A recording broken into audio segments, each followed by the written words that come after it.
Soy el sargento de artillería Hartman, vuestro instructor jefe. A partir de ahora únicamente hablaréis cuando se os hable. Y la primera y la última palabra que saldrá de vuestros sucios picos será señor. ¿Me entendéis bien, capullo?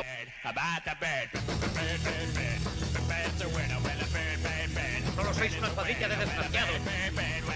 Una banda de mierdas inútiles pasados por afa. Esta noche vais a acostaros con vuestros fusiles. Y cada uno le dará a su fusil un nombre de mujer. Porque ese es el único chocho que vais a disfrutar aquí.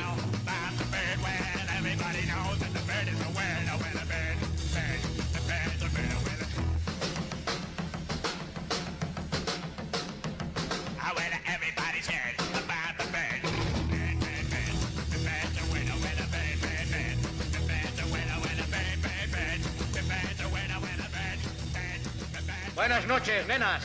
Buenas noches, señor.